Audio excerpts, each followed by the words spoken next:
So what do Princess Diana, Andrew Jackson, and cancel culture have in common? I know, wide array. You never thought you'd hear those three in the same sentence. They're all on the agenda of this video. Yeah. Watching the Coronation yesterday brought up a lot of issues for me. And I started to write out all of these before my mother came over and joined me. I jotted some things down. I have to go over this. And I'm going to be all over the place, as is obvious by the three things I just mentioned being even in the same video. But I'll come around. You got to stay with me. We got to discuss these things because I have stuff.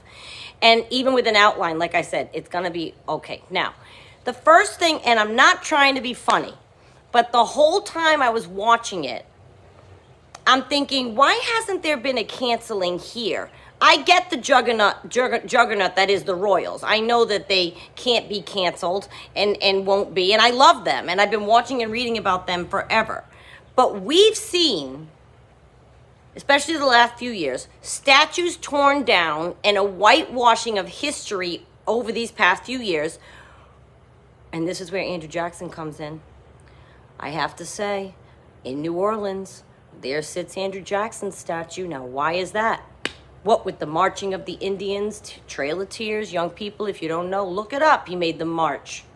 He made the march, died along the way. He was a huge part of that. The Native American people, Indians in that regard, back then, that's what they were called, making the march away from their land. Nice. And, not for nothing, as a president, to me, he should have been a felon and not ever elected, because when he was in a duel, which was lawful, he reloaded, which was not lawful. So that makes you somebody that took a life not in the lawful duel, unlawfully by reloading, and then you ended up becoming president anyway, and you were working on having Native Americans leave their land even long before you were president. I'm sorry, why is his statue still up? Anyway, I'm not trying to stir things up, but historically speaking, the British have insert here. We all know the history. The Irish, 1916 is notable. The Scottish in the 1200s. They tried it here. I mean, I'm sorry, you guys. King Henry alone. There's been some abominable behavior. Not only his wives did he, but remember, he was the one who, because he wanted a divorce from Catherine from Spain and they were Catholic, he started a whole other church because he wanted the other girl, Boleyn. Whole other church so he could divorce quietly Catherine, who was the only one of his wives he didn't behead.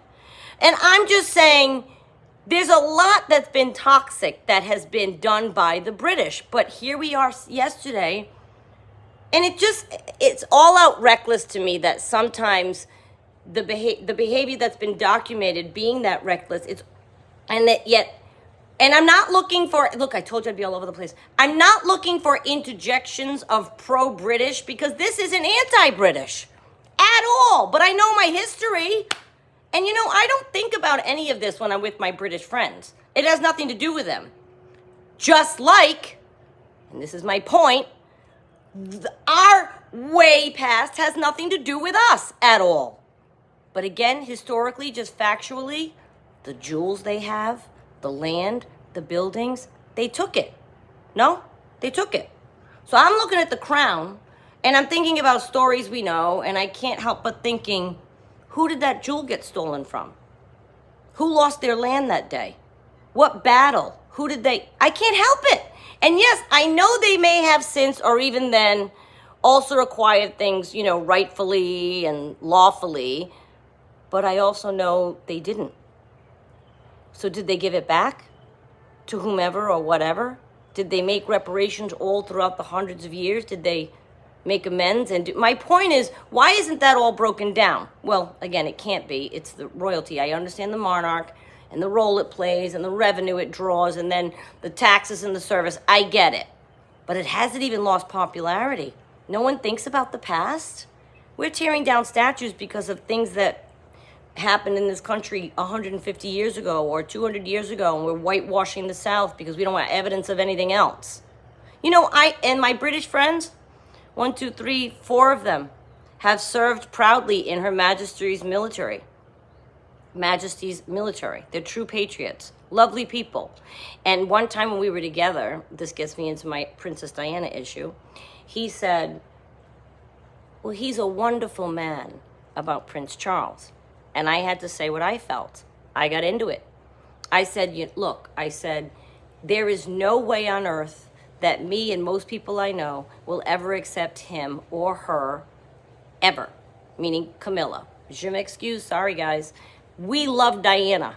I loved Diana. We all did.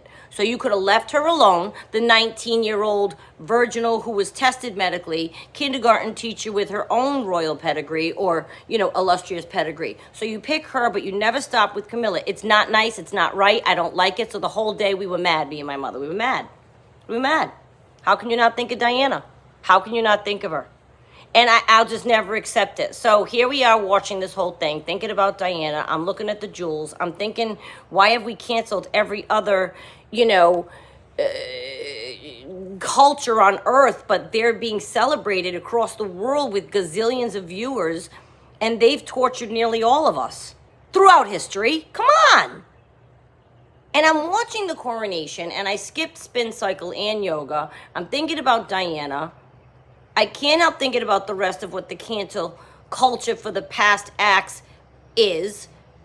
Andrew Jackson's statue comes to mind because that wasn't ripped down. And you know what? I don't think it should be. I don't think his statue should be ripped down. I didn't agree with all of that. I don't think you can tell how far you've gone if you can't see from where you have come. Do you know what I mean? So I'm not advocating for his statue to be torn down. It broke my heart when I saw all that in the streets years ago. We're not going to know our history? We're eliminating books from libraries. We're eliminating statues. We're eliminated. Are you kidding me? So we don't want to know our history at all? We just want to be who we are present day and have no regard from whence we came. It's fascinating to me. But let's get back to the past acts. Being canceled for past acts came to light with all of the culture, people having committed crimes against humanity, crimes against women, crimes against men. Okay. Those people should be canceled, absolutely, and punished if they're living and found out, which many of them are, in jail or whatever, or did time. But again, with the cancel culture getting so ridiculous. So here's the British, they're not canceled at all, or even lessen in popularity. But Paula Deen, that sweet woman, got canceled because 20 years prior, they found evidence of her saying a word. This isn't about the word. Of course, I don't think it's a nice word. But there was evidence 20 years ago she said one word, so that's it. Now you don't want her butter in the cooking. You don't want to watch her now suddenly, this adorable. I thought she was cute. I don't watch cooking things. But I knew who she was. She's in pop culture. And I read she got canceled because it said a word 20 years ago. And poof, she's gone. Before you know it, statues are coming down. We can't say words if they invoke a glimmer of memory to someone. Yes, as I'm watching, I can't help but think, well, what about the harm they've done for centuries in the name of just choosing to believe they were better? And I guess my bottom line is, are we canceling things that came from bad acts or not? Are we being held responsible for what our predecessors did or not? Are we responsible for what happened years ago or not? But it can't be arbitrary. There has to be a consistency. Now, reparations in the way of, for example, we were talking about Native Americans earlier. In the way of casinos, as an example, I think it's the least we can do. Andrew Jackson. 2,000 miles they marched at his behest out of their land, died along the way. It's just one travesty of suffering. And you can tell it's a hot button of mine because I go back to it. It always has been because I don't like a bully. I don't like a bully. I told you there were a bunch of digressions within here. But my points are varied in that, and I recognize that, but the bottom line is, are we going to hold people accountable or not? And I'm not looking to topple any kind of anybody. Like I said, I didn't want the whitewashing and the ripping down of statues and the taking away of, are you kidding me? You're erasing our past. You're erasing it. So do we want to rewrite textbooks? Do we want to, you know what I mean? But if we're going to whitewash history, I mean, and just take pop culture. If somebody's watching and they're not a big student of history, watch movies. Watch Outlander. Watch Braveheart. There's plenty of examples that in pop culture references, movies based on true events, war movies, watch them. Yet there we are, the Gilded Cage, that Diana wasn't here to be in. Look how mad I still get.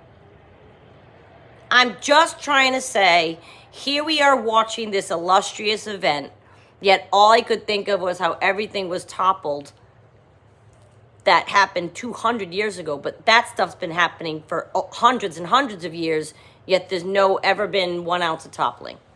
I just found it interesting with this coronation, you guys. It brought up a lot. I was feeling a lot. I was sad about Diana. I remember the night that she died. I remember it. I went to bed. Finally, I fell asleep watching the news, and my then boyfriend, now ex-husband, woke me up and said, I think the princess is gone. I think it was like 3 a.m. in Orlando, and I lost it. We all did. And that was a craw in my hat yesterday watching this coronation. Anyway, off topic Friday, here we go. We did one, but I just wanted to let you guys know how I felt because I had stuff.